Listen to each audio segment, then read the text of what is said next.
welcome back to Shooting the Breeze. This episode is long overdue, to be fair. I've been a bit lax, real life gets in the way, summer holidays, you name it. But I'm back tonight with a guest who's a musician. So I love my music, as you could tell, young blood, I love my music. So we're going to just chat music, maybe what else comes up. Um, the guy has got a lot of background in music. So yeah, let me introduce Kevin Goldman to the stage. Hello. Hey man, hey man, how you doing? Good. Awesome stuff. Again, I was just saying in the intro that a wee bit of music background. Talk me through that. How did music come into your life? I've always been involved in music. My brother, when I was a young child, my brother introduced me to use music. So as you know, we grew up in South Africa, and music was always a massive part of our lives. Be it live or over the radio or via music videos and anything that we could essentially get our hands on. Music was just a way to pass time, a way to share energy, a way to enjoy moments through sound. And I think that that's always been very important to me when it comes to my creating music. I don't my partner and I, we don't want to just create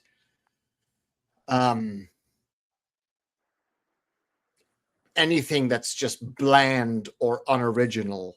So Yeah, we really want to create something that makes you feel. And I remember I took an Uber ride fairly recently, and I played the driver some of our music, and it brought him to tears. And I I asked if he was okay, and he said yes. And then I asked him, why are you crying? And he said, because um and with all due respect, it was a cover song, but he said, because you made me feel yeah, something that I've never felt.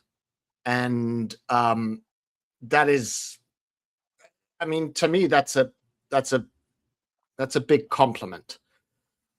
yeah. I mean, for me, I think music is all about feelings. Yes. Um, I'm not a big fan of a lot of music from today because I think it's lost. Music to me has lost some creativity Yeah. along the way, and I think it's just become too manufactured, if you will. Yeah. I think for me to gravitate towards a band, a song, an artist, there has to be that connection, or I just can't get behind it. Like, I would never slag off someone's taste in music, but all this, like, drum and bass music or dance music or house music, Right. I can't, for me, there's just nothing there that gets you here, Right. you know? So, the music that you and your partner do, what genre would you say that fits into? I would say folk rock. Fantastic. Yeah. I've got a I've got a friend over here in Scotland, and she sings in Gaelic. She Oh, sings in wow. Gaelic, and oh my god, you but you're musical. Have you? Do you know the song Caledonia? Um, Not off the You top of my head, you no. you probably do, but it's just she sings that, and it's one of those ones where it's like, oh, somebody's cutting onions. Because it's she takes it she takes it down a key, and there's some like just vocal changes that she makes, and it's Okay. just, yeah, it gets you. And to me, that's what music should be. So like Absolutely. Yes. folk music, do you know, I've started getting into like the folk music, country music, blues, like just your everything that's, because I look at it, there's very little in life that's fun these days. So music should be that thing that's fun. Right. I yeah, I definitely feel the same way. Just as a side step, it might be very difficult for me not to mimic your accent. That, yeah. To be fair, you did say that you've got like the Scottish side and all that, like kind of British and everything, all that influence on you. So, So, and it would be with no offense. oh no, none taken. Um, I was in this was about 10 years ago now. I was in New York Oh, with my well, okay. girlfriend at the time, and she had to do all the talking because they couldn't understand what I was saying. Regard That's why, like I sent you the voice note the other day there, Right, right. Yes. just to make sure. So like I'm very conscious about it when I'm talking to someone. Yeah. So yeah, I get ridiculed for my accent all the time because I come from a part of Scotland just outside of Edinburgh, Okay. um, and we have possibly, I would say, the laziest accent in Scotland. We can we The can laziest. Laziest, yeah. Okay. We can take three or four words and just mush them into one word, and it's, yeah, yeah. So I am very mindful about my accent and how I enunciate my words. Right, right. So, tell me more about where you want your podcast to go, and how you want it to be presented, and how you want to get people on and present them.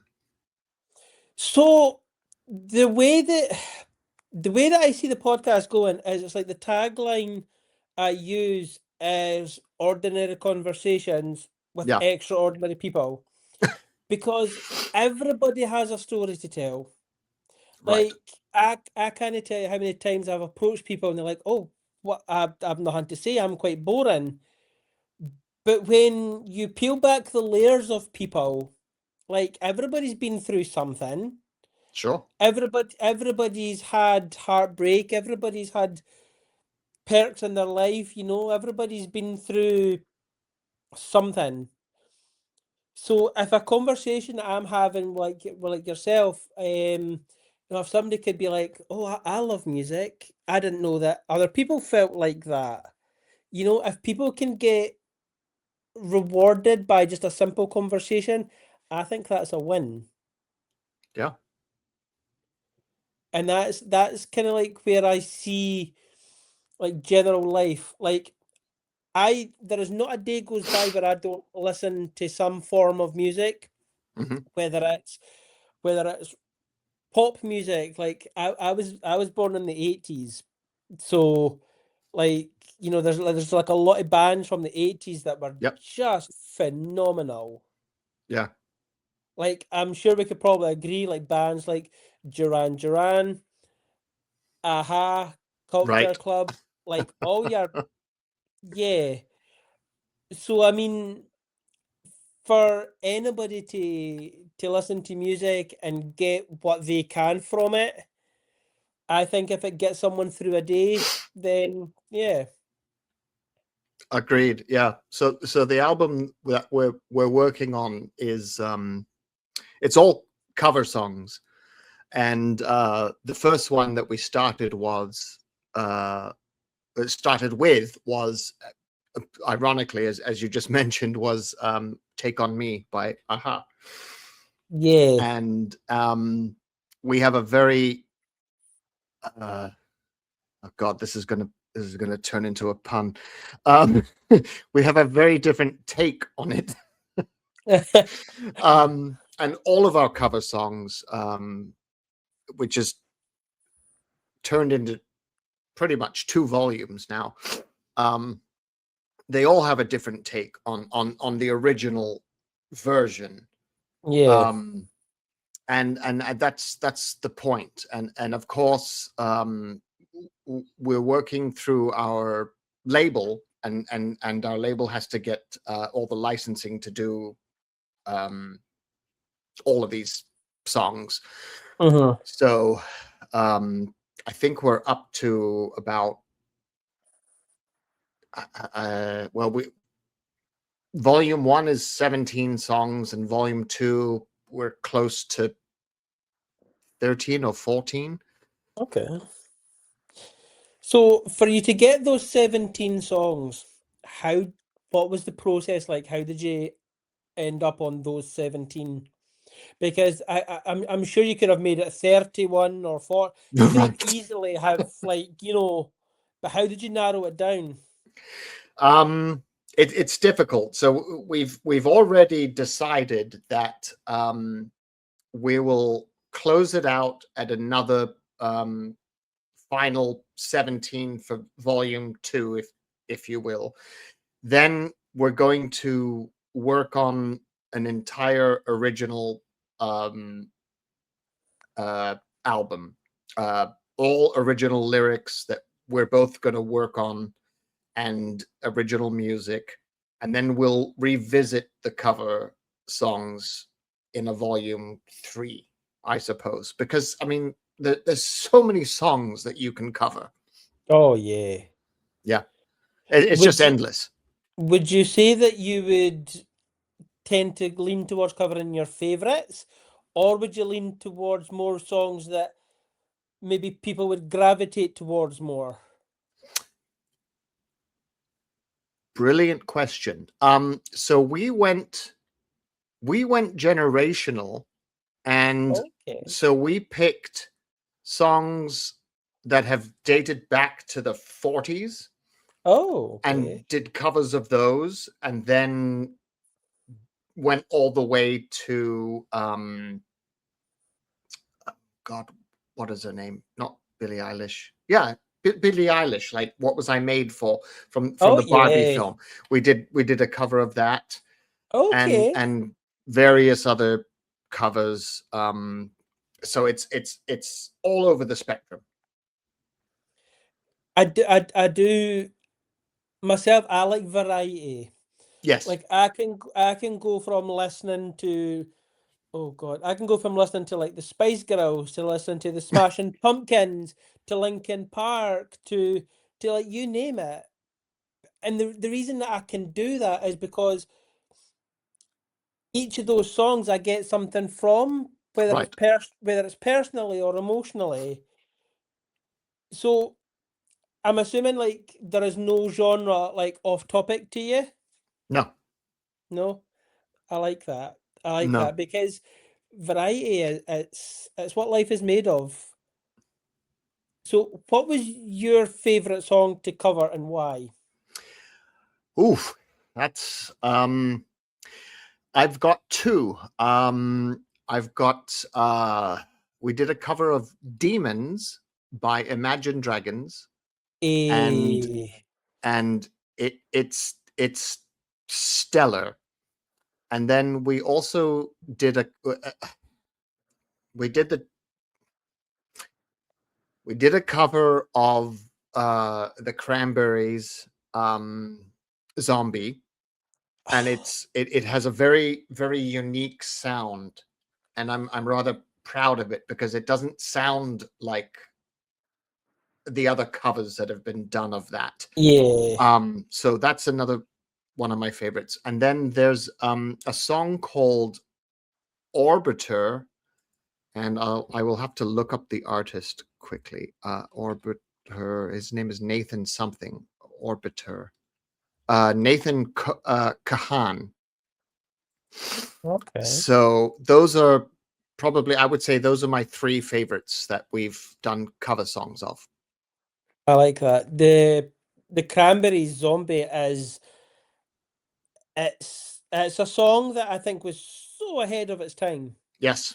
So ahead of its time. And the lyrics could be, I think, easily just spoken as well as sang. Yeah. Like it's such a story that I think, like, my daughter's 14 and Okay. she's recently discovered music and she loves that song, but she doesn't quite know the context. Right. So when she's older, I think, like, you've possibly done it yourself when you were kind of growing up. You hear a song, you think, here, that's a bop. But you don't, you listen to music, but you don't hear it. Yes. Yes. And I think it's when you get older, you can kind of start relating to songs more. And again, that's what I love about music is there's so many takes on the one song that it can mean so many different things depending on your mood and where you are in life at that particular moment. Right. Like, I think we could both agree the way that the world is going. Ugh, bit of a touchy subject, but I think, yeah, but I think that song is one that stands the test of time. Yeah. Is there any songs for you that kind of jumps out that you've not covered that you would like to, and for maybe what reason? Um, I have a list. I can pull it up now. Look at it. Let me go to my production music. Current. Beneath the covers.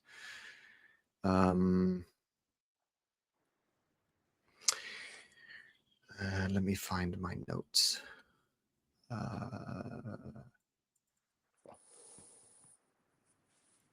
Okay, so let's see here. That's not the right one. That's not the right one.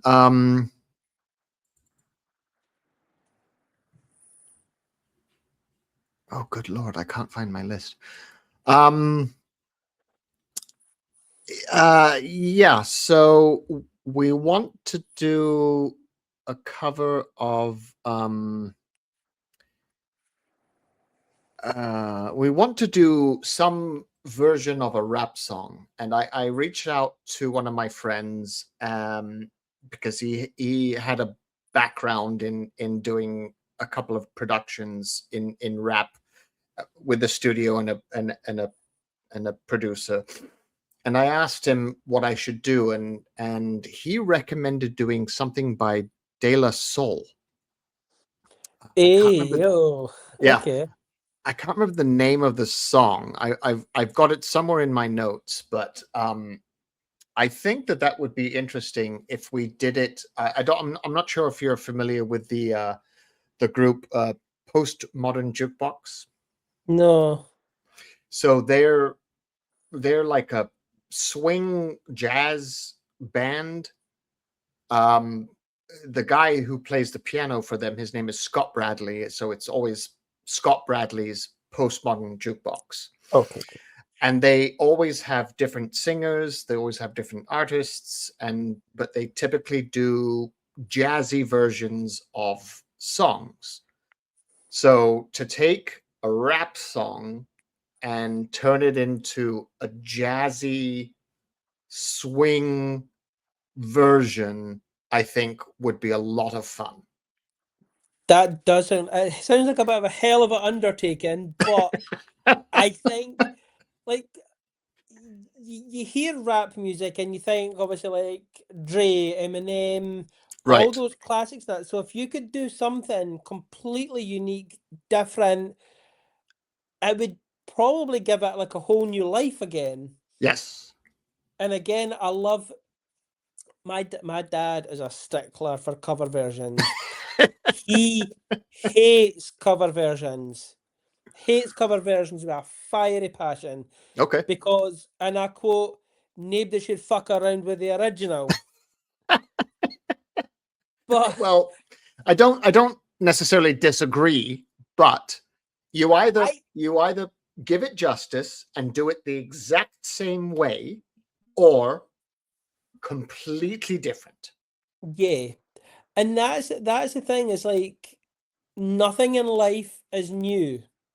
Yeah, I think that everything that gets in, even these new things that get invented, they've had inspiration from something else through time. Do you know? So if you could even do that with music, like, I'm sure you could go onto like YouTube or Spotify and type in cover versions of songs, and you could find a plethora yeah, of playlists.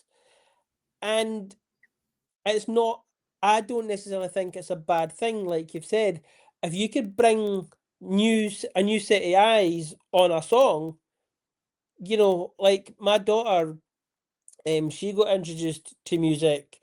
Funnily enough, actually, she got introduced to Linkin Park because they did a cover version of Adele's song "Rolling in the Deep," mm-hmm. and she was like, "Oh my God, who is this band?" So that's how I think that's how you discover things, is by trial and error and just remaking old things but better. Right. And I don't necessarily think it's an easy thing to do. I mean, I don't envy your task one little bit, especially with rap and swing.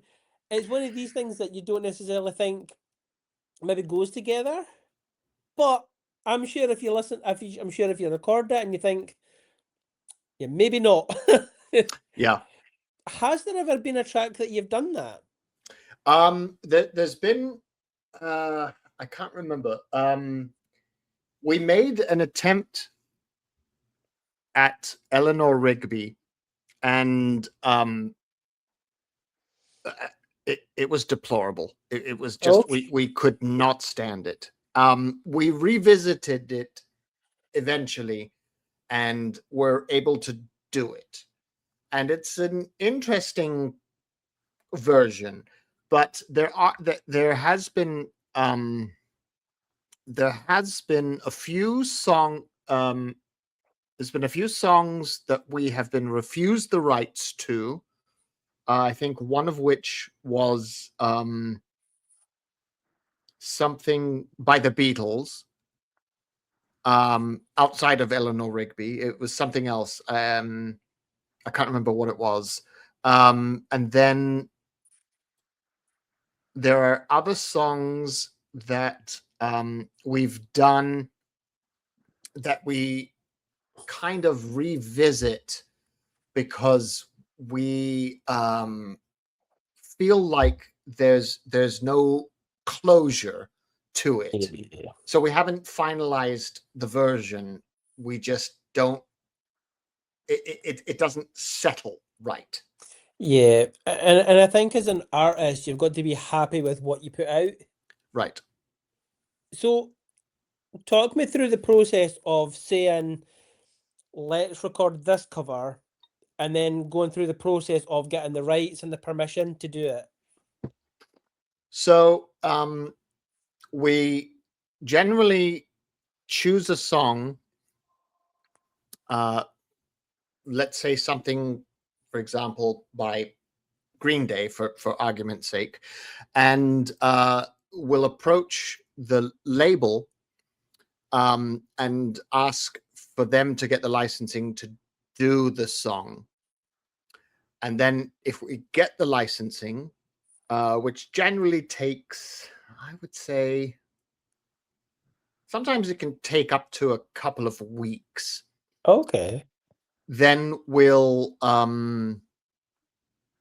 she will do the vocals, and she's in Canada. She's in Ontario, Canada.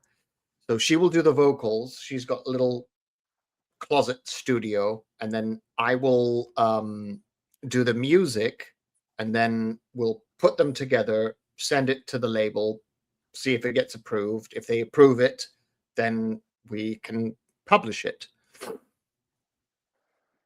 So hopefully that kind of answers your question. Yeah, it doesn't.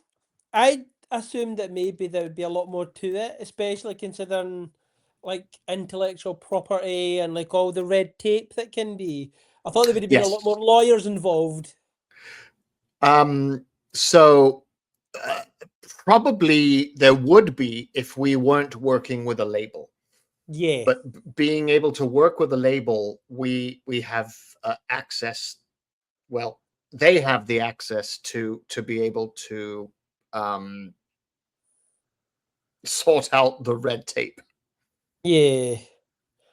Has there ever been a label that's just flat out said no, or have you sent a recording over and then they've said no? Like, has there been any roadblocks? Yeah, we've considered doing a couple of covers of some Michael Jackson songs, and they Eh, just could not get the rights to do it. That would that I mean, like I grew up a Michael Jackson fan. Right. Um, you know, despite everything, I never stopped listening to his music. Yeah. And I think he's one of the most I don't know. When people say when people always say that, oh, this person's got an aura about them, that's Michael to me. Yeah. Um, and I think I actually had tickets to go and see him, Oh wow. for the This Is It tour. But obviously he passed away. Um, oh my God, I was heartbroken. Oh God. Yeah. Um, like I remember getting a phone call from Ticketmaster. I could have gotten my money back, or I could have kept the ticket as a souvenir. Hmm.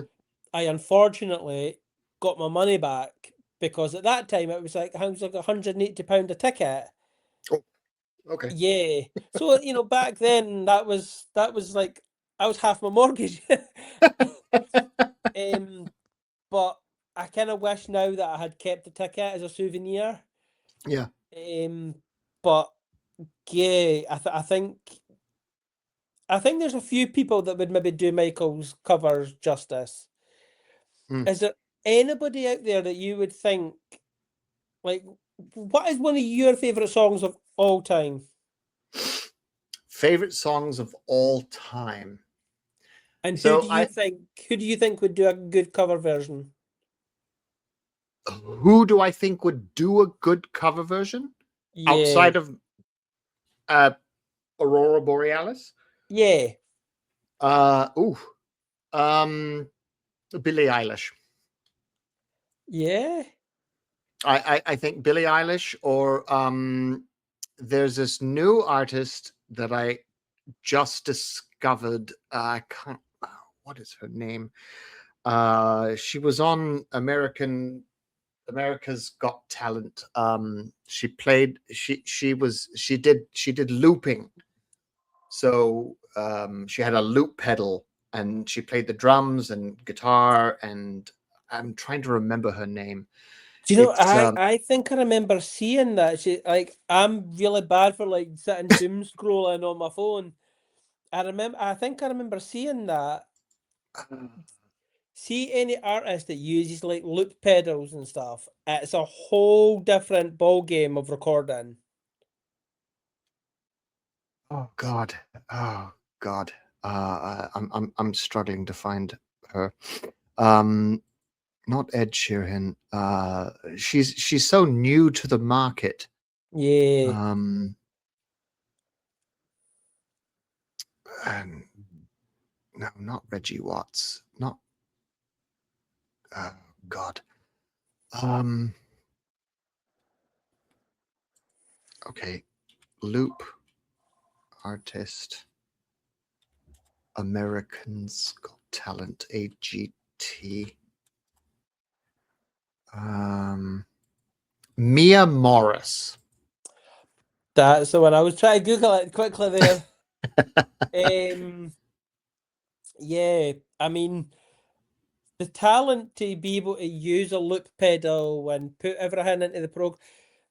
I struggle to walk and chew at the same time. Do you know what I mean? So, so to have such a talent, like, see something like America's Got Talent, or Right. has that ever crossed your mind? Oh no, no. No? I mean, uh, we had considered having. Well, Audriana's coming out towards the end of August, from Canada. We had considered doing a couple of performances at small venues here in San Diego, but we're not we're not quite ready to do performances. We're still working on our music, but I feel we're just not there, Uh-huh. not quite ready to do a live performance. Yeah. So in lieu of um, doing live performances in August, we just decided we'll just create more tracks on this volume and release that and then work on the next one. Yeah, I mean that makes sense. I mean, you sometimes get, especially like new artists, that sometimes maybe just jump straight into the public, Yeah. and it's like a deer in headlights. Yeah. Like roundabout where I am, we've got every Thursday we've got like it's like an open mic night. Okay. And some of the bands that come and they'll just mess about and stuff. It's like, back to your mum's garage for a little bit. But at least I've given it a go. Absolutely. I mean, I used to do theatre when I was a kid, Yeah. until I grew up and the voice changed and everything that came with it, you know. But I don't think I would ever. I don't think I would ever like be in the public eye and to such a large crowd, eh? Because the stage fright is real. Yes. Yes. And admittedly, I had a wee bit of stage fright coming onto this, um, because I've never done anything like this. Uh, but yeah, I mean, I have a theater background as well. I did theater all through high school, Yeah, and I loved it. I did some larger roles in my senior year, um, and I I liked it. But you know, I don't like the I guess the fame and fortune. yeah, yeah. I mean, do you know what? It's not for everybody, and that's okay. Yeah. So when you guys are writing your original songs, Hmm. what's your process? Do you write about your experiences, or like I like to write kind of short stories, so I'll just walk about and maybe like quickly jot something down in my notes so I don't forget, and then I'll maybe revisit that. Like, what's the process for you guys in your writing?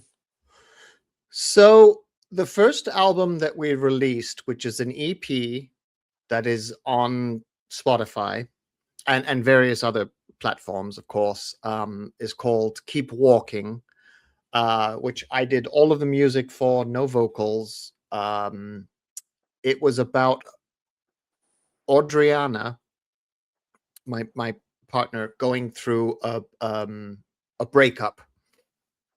So she wrote all of the words, um, and then I created the music for her. But Keep Walking, the titular song is very, very powerful. It's like an anthem. Um, it has a lot of emotion, a lot of feelings. It it it hurts and it also makes you love at the Yeah, same time. that's sort of that was the uh, end of the album where she sort of realizes I need to just move forward, just keep walking, just Okay. get on with my life. Um, so I think for the album, when we do our original songs, yes, we'll probably take stories from our own personal lives and put them into lyrics. Um, we both have pretty extensive and elaborate histories. I've got a very interesting career history. I was once uh, what is it? Contracted by the Department of Justice um, in the field of child predation. So Okay. um, my company at the time, it was my partner and I, we lent the Department of Justice software that would do facial and anatomical recognition, Mm-hmm. and unfortunately, we had to see a lot of things that people should not see. I can, yeah. I mean, yeah. Aye. That So would. I can imagine that could take its toll, like emotionally and mentally. yeah, I mean, I go to therapy at least once a month, and I will probably continue to do that for the rest of my life. It's something you can't erase. Oh Um, yeah. from that, I have PTSD, and it's horrible. He ended up um, passing away in a car accident, um, and then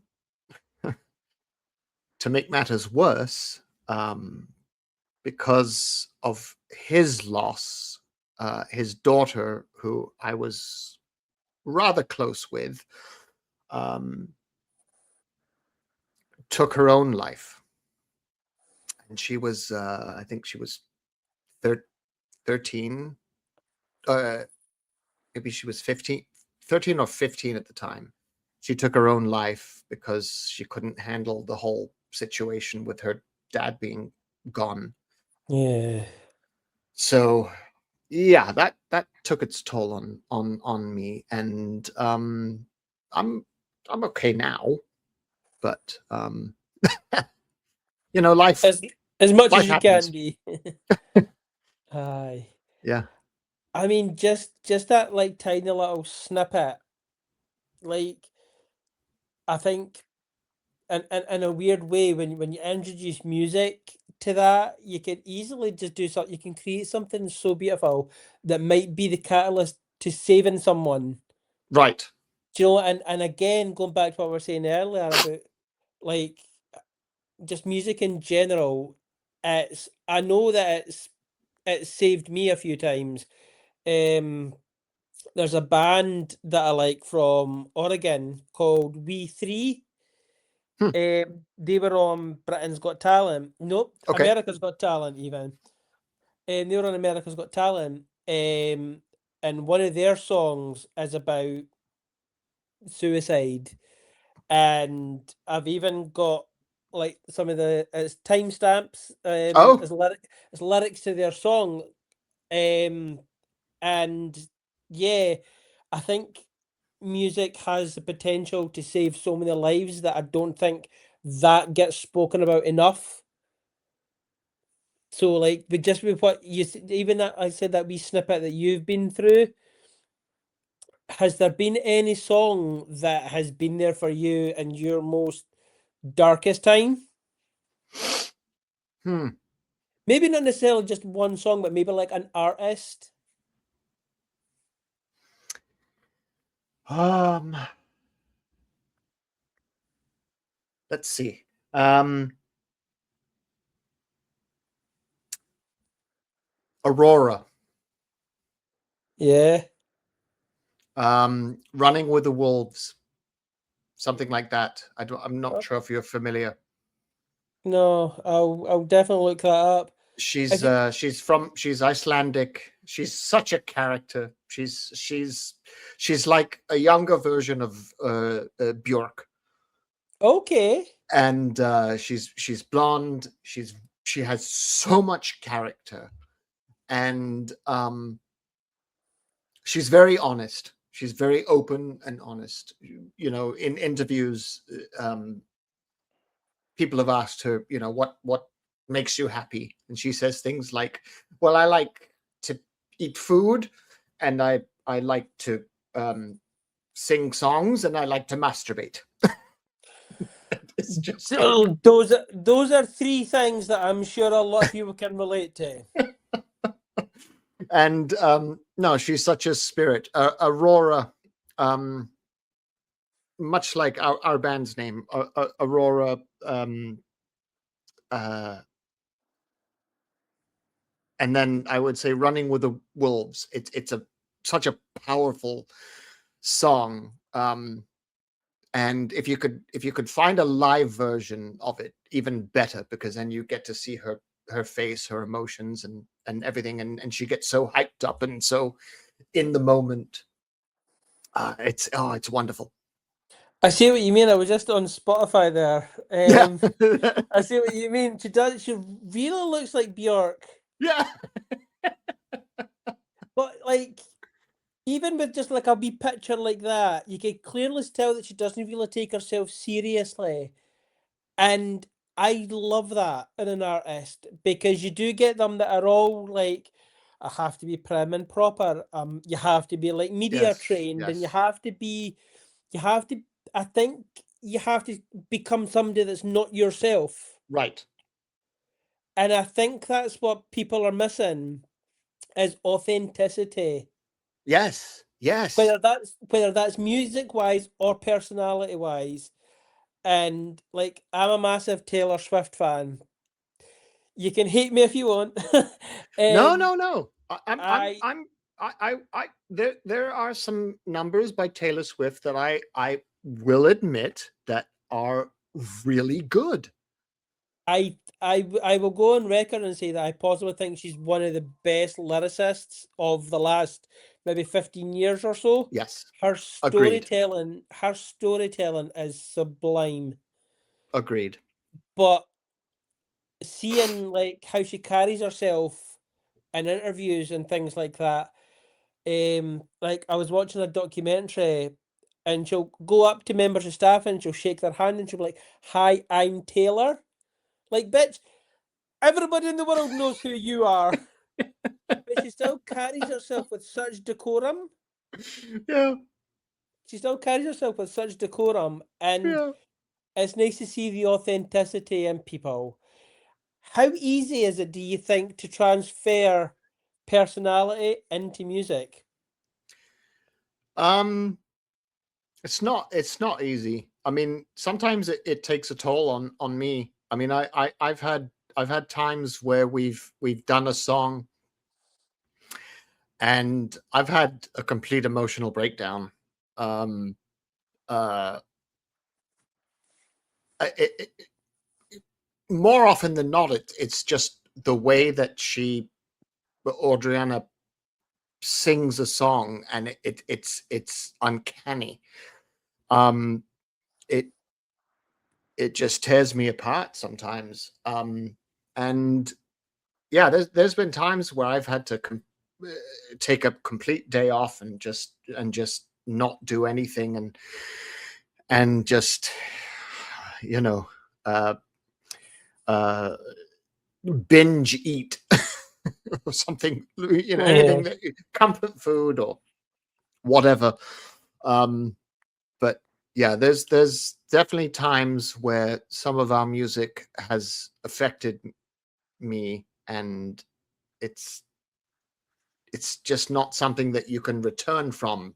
Aye. quite quickly. Yeah. What is that because of the way that she perhaps sings it, or is it the song itself, or is it the words of the song? What is it about music that touches you? Well, that was a very convoluted question. um, so let's break that apart. So, what is it about music that touches me? So we'll go backwards. Um, I've grown up with music. Music has always been a part of my life. My father and his sister, my aunt, were in theater. So, I grew up with things like the soundtrack to Cats, the soundtrack to Phantom of the Opera, um,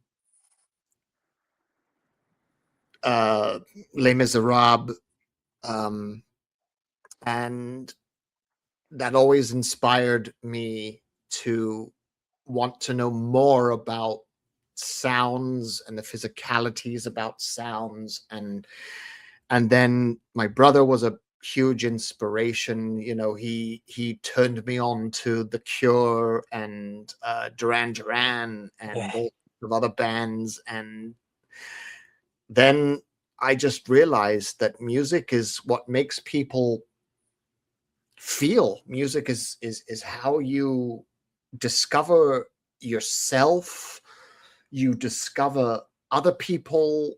It's what makes you fall in love, it's what makes you get divorced, it's what makes you do everything. Music is like mathematical. It's a part of our life, and we can't refuse it. We've been making music since we were Neanderthals. We've just been drumming on things, making sounds, because we want to hear a pattern of sound that makes us feel something. And it doesn't really make a difference what you feel, Yeah. because every song is going to make everyone else feel something different. Yeah, for sure. Yeah, and that's the thing. It's for me, like I could listen to a song and like we were saying earlier, like I can listen to a song, but then I'll have to go back so I can hear the song Right. because I like to listen to like a melody first and then it's like, oh, that's quite catchy, or it's like got a Yeah. really good bridge to it, or things like that. And then I'll go back and be like, these words, man, and I'm like, oh, Yeah. trying not to great. um but I think being true to yourself, listening to music is always a good thing as well because you know me I'm generally an emotional person, Yes.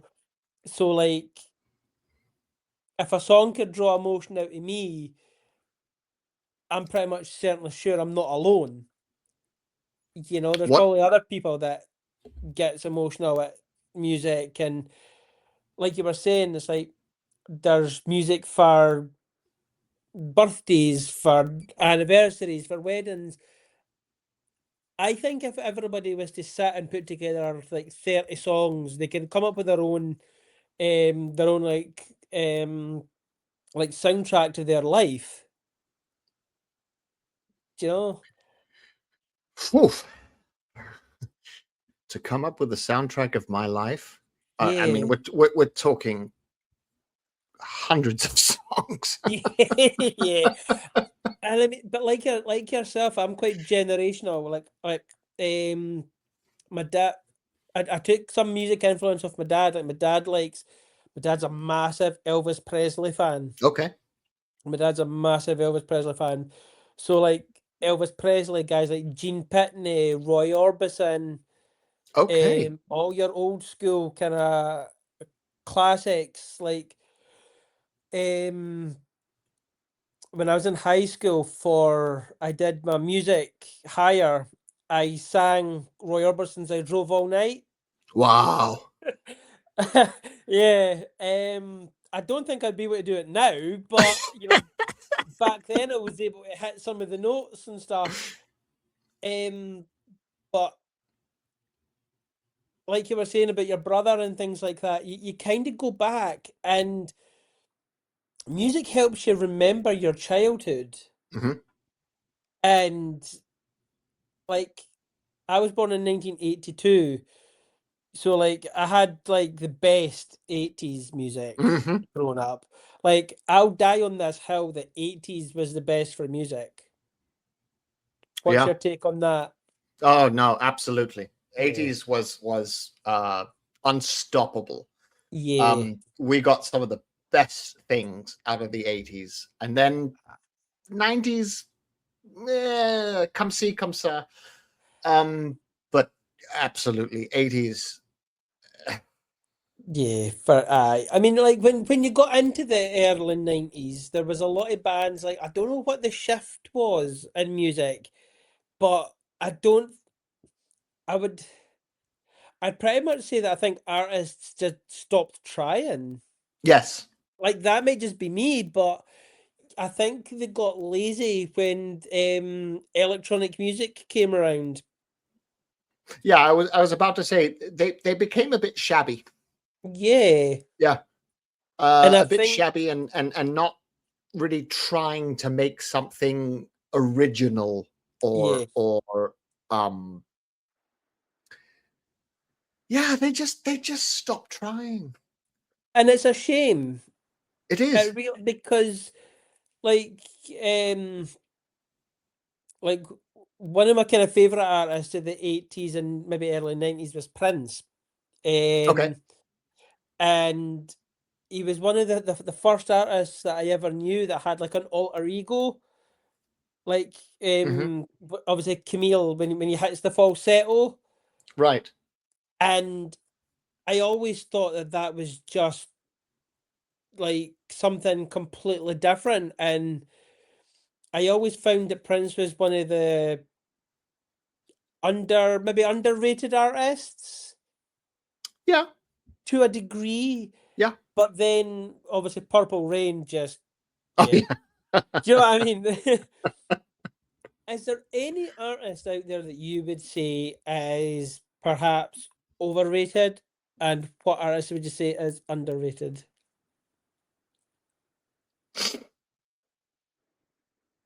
Well, so I know that, for example, Billie Eilish hasn't released anything in 2 years. Um, I'm rather a big fan of her because I think that, working out of your home in a studio with your brother is that's exemplary. That's Yeah. that's I mean that's it makes me it makes it makes me a little bit envious. Um okay, so let's see. Somebody that I dislike or disapprove of. Hmm. I can't think of a specific artist, but I will say, as far as genres go, I don't like deep gangster rap or deep country. I can do a Hmm. little bit of country Yeah. within reason, but I Yeah. can't do the deep gangster rap like the F this and N word this and all of that. It's just I don't understand the concept behind it or what you're trying to convey. Yeah. Makes no sense to me. I think like when it comes to music, like I understand that maybe an F bomb here and there for like as an exclamation point, like I get it. Yes. But when it's just full of it, it kind of takes me out of it because it's like, did you not have a dictionary to hand that you could look up a word to put in there? Right, right. And it's, I mean, again, I'm probably insulting the whole genre here, but for me, it takes me right out, and it kind of it kind of just makes me stop, like, and it makes me feel something, all right, but it's not anything pleasant. Yeah. It just yeah, it takes all of the logic and all of the sense out of what you're trying to convey. Yeah, Okay, so just sing a song, be happy about it, convey what you're trying to say, but we don't need all the F bombs. yeah. Like for me, I think Eminem is my kind of barrier. Okay. Yeah, I would agree. I mean, I can't say I'm a fan. I don't dislike him, but Yeah, I'm not subscribed to him on Spotify or yeah. whatever. But There's there is a lot of stuff that if you kind of push past the profanities, that he's another yes, really good storyteller. yes, I would definitely agree with that. He has this uncanny way of being able to convey a story through rap, Yeah, which is, when you think about it in the industry, is difficult. Maybe difficult is not the right word, but uh, I'm just going to have to use that word for now because I don't know what else to put in place. Difficult for that industry because it's mainly populated by the African American yeah, industry. uh-huh. Yeah, and I think like what was his name? Vanilla Ice when he came out in Yes, like the yes, 90s and stuff. You know, being a white man in that game, you probably take a lot of stick. yeah, But that's a lot. I think Eminem's been the one to kind of give them the middle finger to say we're just as good. Yeah. And I think to do that to a whole genre of music, it takes grapefruits. So I would say, It does. It does, yes. I mean, but like rap isn't my go-to. I'm like yourself in that regard. Rap isn't my go-to. It's not something that I would actively put on. But if it was on in the background, or if I'm at a pub or something and it comes on, I'm like, yeah, okay, it's a bop. But I wouldn't actively seek it out. Okay. Is there a genre of music that's a massive hard no for you? Um, Country. I would have to say country, yeah. Yeah. I can't Uh, do it, you know. yeah. When it comes to country music, it's if you reverse the song, they get their dog back, they get their tractor back, they get their wife back, they get their house back. Yeah. I mean, you're not wrong. Yeah. Yeah. I think I don't know a lot about country music, but what I do know it can be quite repetitive and samey. Maybe not like lyrics wise, but like the sound of it. Yeah. You know, you could be like, "Oh, what song's that?" Pick one. It could be any of them. Why do you think that is? Do you think what is that about the country music that you're just like la la la la la? I I I just think, and it's interesting because coming into terms as being a fairly new musician, I'm finding myself critical of other artists and other genres and things like that. And I'm really trying not to be. Um, but it's hard not to be critical when you're involved in the industry. So I think that country music is a bit whiny. I think it's a bit complainy. And what I like is a majority of the music that we make is very, I don't know, well, it while it is folk rock, it's poppy. It has a bouncy, it has a pop sound to it without being necessarily pop music. Yeah. Yeah.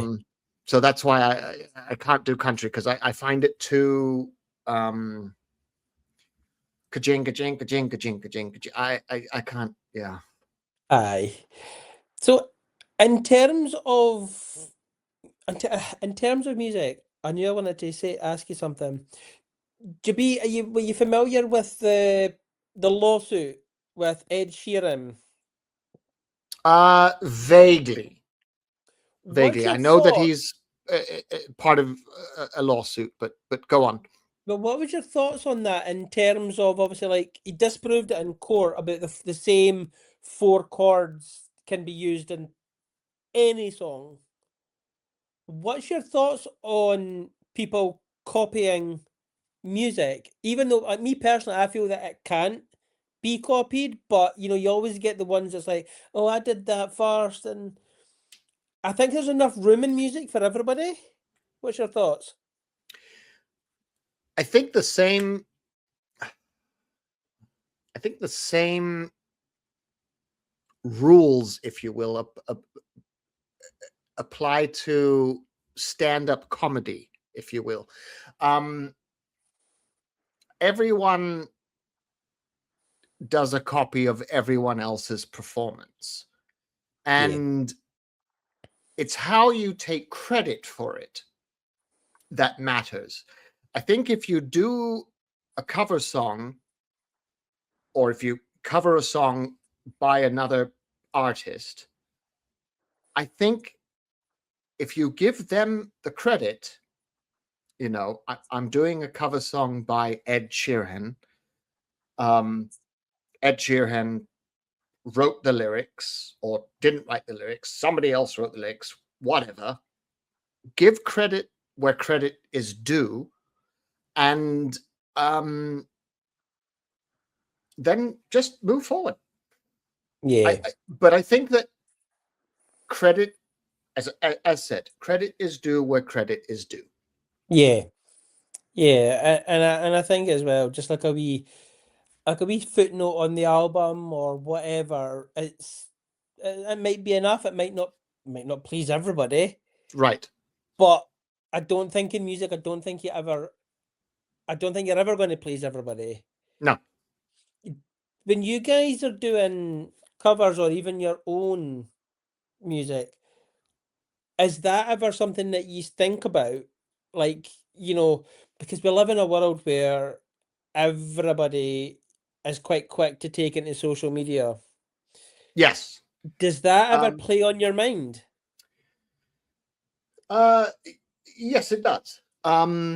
So we always get something licensed, and we would not do a cover of something if it wasn't licensed and publish it.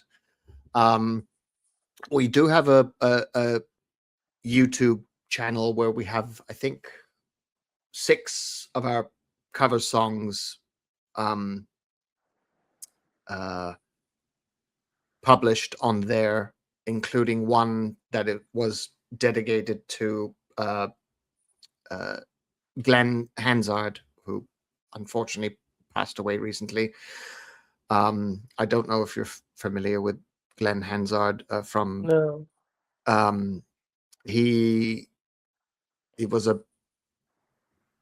I can't say a huge musician, but he was very well known. But he was in a motorcycle crash and ended up passing away.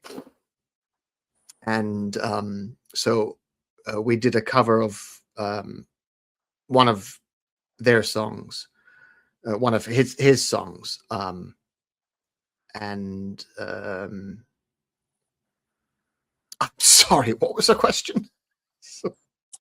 Oh my goodness, what was the question? Yeah, about do you worry about when you put something on, when Oh, you release something about the social media impact? um, no, I mean everything is licensed, so we know that we've covered our ass, so to speak. Yeah, yeah, And then everything that's on YouTube currently is covered. Like I mentioned, we've got 6 songs on there now, and they're all covered. They're all licensed, so um, it's just a matter of about gaining the traction to get people to the album, and hopefully we can move on from that. Yeah, because like a lot of people kind of, I know like a lot of famous people, they can't do anything without getting hate comments and things like that Right. on social media. I think for as good as a tool as what social media is, I think it does have its drawbacks. Absolutely. And Absolutely. I think we just need to be mindful about how we use it. Like, it's not the first time that I've been sitting there and I've like been going to comment on something, but then I'll stop and I'll be like, does that need to be said? Yep. And I just won't send it. I do kind of just wish that other people would do the same. Yes. Are Um, are social media comments something that you kind of pay attention to or not? um, all of our music is open to comments. So I'm not too worried about social media or comments. People are going to say what they want to say, and Yeah. and if it's something, if somebody doesn't like our music, then my response would be, well, you don't have to listen. Yeah, You know, that find it something is. else to listen to. I mean, it is that simple. Do you know what I mean? Yeah. Yeah. I think that we're kind of get. I've been seeing a lot of musicians recently talking about their music and that getting stolen for AI purposes. Yes. Yes. As a musician, what's your thoughts on AI? Do you think Um, that it's got the potential to help in the long run? Or in the current status, I think that AI is okay. I think that if an artist becomes dependent on AI, is where you draw the line. Um, I when I first started this, I thought about using an AI vocalist, and my career goes back uh, 4 or 5 years making music, and how I met Audriana was she laid the vocals down for one song on an independent film that I had watched, and I was so drawn to the way that she sang, and it took me months to get a hold of her agent, and then get a hold of her, and now her and I, we can call each other on the phone, so I don't have to deal with an agent, which is weird in and of itself. But anyway, um,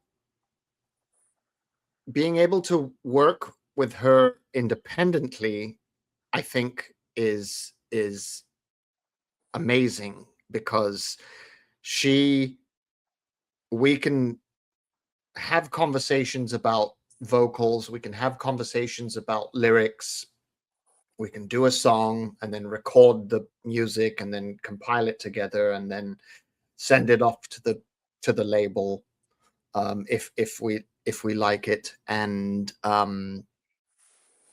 it I like that freedom. um it's helpful to be able to work with my partner independently, yeah. um and have that creative flow. Yeah, and that's the thing is I think it makes it personal when it's another person that you're working with. Yes. rather than just throw in some words into a chat GPT and then hit like spells out the lyrics for you, because then to me it becomes impersonal. Yes. Completely agreed. And like I said, I had originally thought about going with an AI voice to do Yeah, all of my vocals, but it just the few attempts that I made, it just sounded tinny. It sounded yeah, it just it felt wrong. yeah. But I So mean, I'm if you think about where we are now with AI, maybe in about 5 years' time, who knows? oh God, yeah, I know. And I think it's one of those things that we're never going to escape. I No, think people just need to learn how to lean into it, yes, because I do see a lot of people complaining um about, you know, AI posters for advertising. It takes creative jobs away from creative people and things like that, which, I do kind of understand to a degree. Like, I've got a friend who's studied like graphic design and stuff, hmm, but now you could just knock up a wee poster in right. like seconds. And I understand the frustration, but when you look at AI in music, where do you think that it can go in about 5 years' time? Well, I know that um, there are AI music generator websites um, where you can put in lyrics and then choose like a male or female voice and put in a few words about what the song is about, and then it will spit out a song for you. And I I'm not comfortable with that because that's not an artist. That's Yeah, AI. yeah, So you're fully dependent on AI to create a song for you. yeah. Um, no, It thank just you. it doesn't sit right with me either. And I'm not a musician by any stretch of the imagination, but I am a music fan. So I think for me, if I was to listen to a song that was AI generated, yeah, the lyrics might be good, it might sound good, but it's impersonal. And to me, Right. that's the biggest, music being personal is my biggest attraction to music. Yeah. And I think when you take that out, then it's like, why am I listening to this? Yeah. And I think we can lean into AI as much as we possibly can, but I do think that there's some industries that are better off without it, and music is definitely up there. Yes. Yes. I mean, I know what they're doing with AI at, you know, at the drive-throughs, for example, McDonald's and things like that. Yeah, Fine. That can be. But when it comes to something that involves any form of talent, yes, nah, leave yeah, it alone. 100%, Yes. 100%. And it kind of, like, it worries me in terms of how advanced it's getting and how quickly it's getting there. Yeah.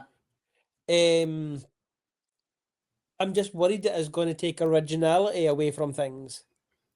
Yes. As a musician yourself, like, do you kind of worry about that, about the music industry collapsing maybe because of it?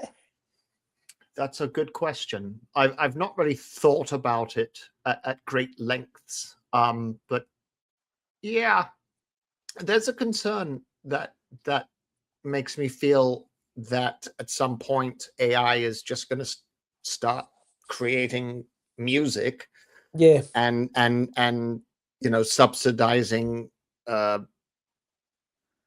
or yeah, subsidizing, like Britney Spears or Uh, Mariah Carey or whatever, yeah, and just going forward with that. And yes, that is a little discerning. yeah. Because I like I was saying earlier, like my dad was a massive Elvis Presley fan and Hmm. Gene Pitney and all these older guys. And these guys had to work at their craft, Yes. like learning their instruments if they played any, like writing their songs and their production and everything. And then you've got programs like America's Got Talent. Right. It's almost like a cheats way of getting into the industry.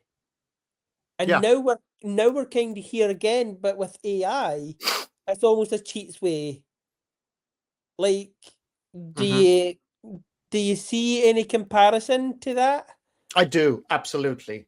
I'm not a big fan of America's Got Talent. I mean, I know that it's produced some incredible artists. However, I'm not a big fan of the format. I'm Yeah, not a same. Simon Cowell fan. Way too much, what do you call it? Face make up Yes, stuff very. done.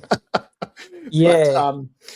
no, I don't like the format. I think that it's very, I'm trying to think of the right word, very, not invasive, very, predatory, Yes. Yes. in the way and the format of the show and how it works. Let's turn, this 13-year-old young girl into an artist in the blink of an eye, just Yeah. because we gave her a golden buzzer, and now we're going to give her her hopes and dreams and everything that she needs. And then, uh, from what I've seen, so many of these artists that have gotten that golden buzzer, they they're they don't exist anymore. Yeah. They're no longer doing music because they're it's like they've been bled out. Yeah. I fully agree. And we've got Britain's Got Talent over here, and I think it's the Right. same kind of. It's almost like mass producing. It's like a conveyor belt almost, and they're just Yeah. churning. They're just churning out these artists, and I hate to say artists because they're just mass produced, Yeah. almost cookie cutter people that could just happen to sing. Yeah. Agreed. And I think like you were saying about some of the some of the acts that we've had on Britain's Got Talent have just been Yes. so young, and it's like as a parent, I'm like, bro, why are you doing this to your child? Yeah. Because yeah, I think that there should be like a lower age on that, Yes. because we all seen what happened to like Michael Jackson as a child Yes. star. Yes. Exactly. It's not the life for a kid. No. They should be out skipping down the road with their friends and Yes. eating dirt. Like not into a heavy set routine. You will rehearse, rehearse, rehearse, and it's. I mean, I can imagine it like for somebody like yourself being physically draining, emotionally draining, let alone a child. Yeah. What And you does said when you said your daughter was 14? 14? Yeah, 14. Wow. 14. Yeah. And like, I can't begin to imagine what I would be like if she was to be like, hey, I want to do this. And, you know, as a parent, I would try and healthily discourage her Yeah. and try and pursue the music thing. Not, a legitimate way, if you will. You know, with a hard graft, with the hard, you know, putting your songs onto a CD and trying to give them out to people, and like the old Right. school way. Well, I know it's not easy. I have a daughter myself, and although she's not 14, she's 29, and she lives in Austin, Texas, with her girlfriend. And I remember when I got the call, and she said, "Dad, I just want you to know that I'm gay." And I'm like, I know you've been gay. You've been gay your entire life. Yeah. And I've that's the always thing. known it. As parents, we know our kids. Yes. We know the kids. And, you know, whether it's like they sit you down and they break it to you gently, and it's like, please, you know, you've known for like the past 20 odd years. Yeah. But I still think it's still a big thing to tell your parents, I would imagine. Sure. Sure. You know, but like, has she shown any interest in following in your footsteps in the terms of the music? She is a musician. She plays piano, she plays guitar. So yeah. Hey, She doesn't have a she's not part of a duo or a band or anything, but she is musically inclined. I can play Three Blind Mice on the flute if that's any help.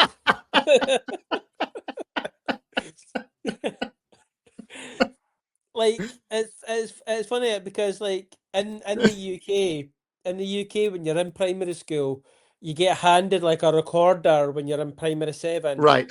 That's like just before you move on to high school, and like if you can manage to play Three Blind Mice, you're sorted.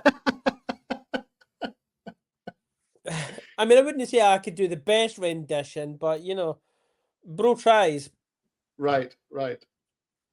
Right. But I'm going to wrap it up because I've just Yeah, realised I don't want to that's keep about you an because hour I and a know half. it's getting late over there. Yeah, it's 10:15 at night. I don't mind. I'd be sitting doom scrolling on Facebook anyway. So, but no, Malak, I appreciate your time. Yes, this has been an absolute pleasure. It has been. It's been good. What to do is message me all your social links, your Okay. YouTube and all that, and I'll put them when I'm putting this up online. I'll put them all your description and all that in the description. Okay, will do. Sweet. Anyway, thanks again, Kevin. It was Yes, good to will. talk to you, and I'll see you Pleasure. again. Okay, take care. Bye.